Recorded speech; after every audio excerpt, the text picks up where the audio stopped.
So let's put some perspectives behind the Bankers Summit starting today, 2015 edition, taking place right now in Abuja. Afrinvest is one of Nigeria's investment and securities trading firm, also very deep in research, and they also do a lot in the banking sector. Let's get an investment analyst right from there to talk to us via Skype, downtown Lagos here, Robert today. Thank you very much for coming through. We appreciate your time. Thank you. I'm sure you were listening to the conversation, isn't it? Yeah. Thank you. Now talk to us about the banking sector. Based on what you guys do in terms of very deep research, company by company, as it were. But let's start from the top of the table. First Bank just announced a major leadership change, which will be effective in the new year, 2016. How are you guys at Afrinvest Analyst taking this piece of news today? Well, it's cheering news for the markets as regards the change of leadership in First Bank. You are aware that earlier in the year, sometime about a month or two ago, the bank has notified the investing public that there will be, the GMD, the MD of the bank, in terms of Mr. Bisi Onosanya, will be retiring.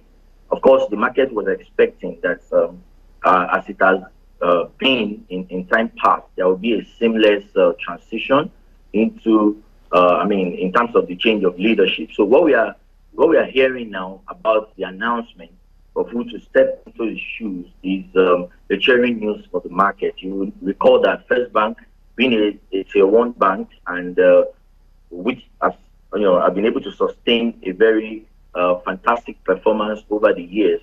You will not dissociate the quality of leadership, of the bank. Mr. Bisi Onosanya has done quite well in the last few years that he's been the MD of the bank. And of course, we believe that the new person coming on board will be able to hopefully surpass his achievement. Robert, one piece of news in this particular information sent to the stock exchange was to the effect that First Bank, the FBN Holdings, now having a merchant bank. Is that? Of course, this is also not a surprising news coming into the market. You will recall that after the repeal of the universal banking license, we've seen a lot of banks, trying to explore the merchant banking space. And of course, First Bank being a major player in that, in the financial service sector, is coming up with, an initiative to establish a full-fledged merchant bank. This is very positive and laudable for the financial, market space, in our opinion.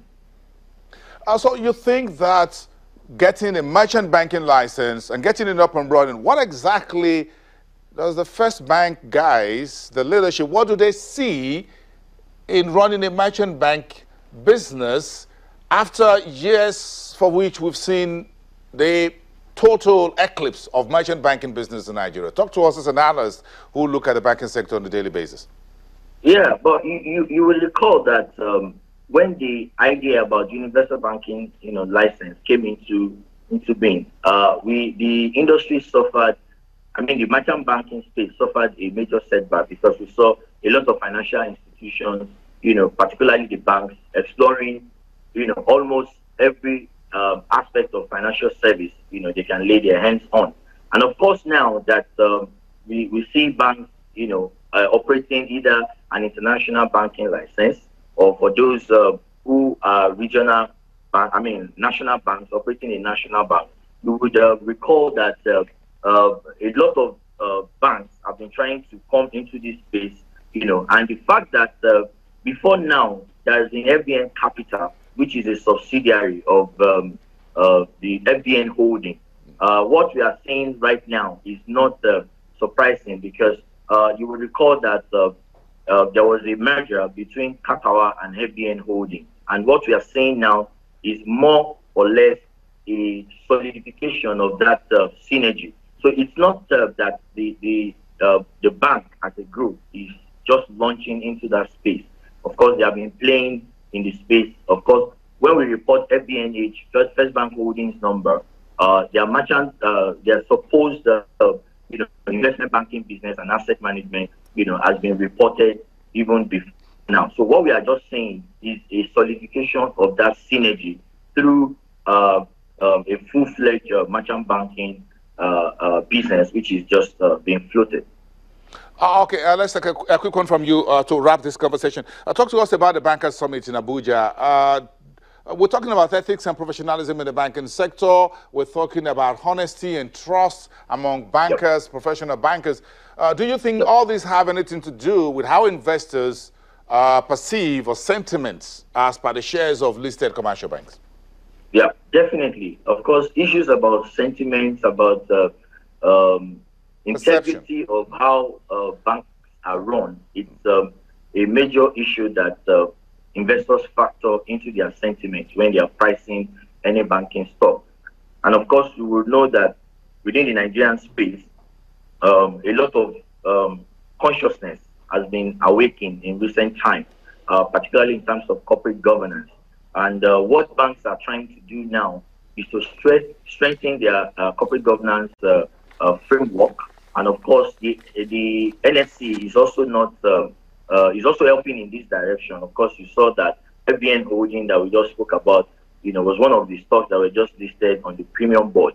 In which case, corporate governance issues, are part of the issues that have been factored into the listing of FBNH, as a member of that index. So the issue of honesty seriously has things to, do with how investors price any banking stock, in Nigeria. So what is going on in terms of the summit, the Institute Summit, the Bankers Summit?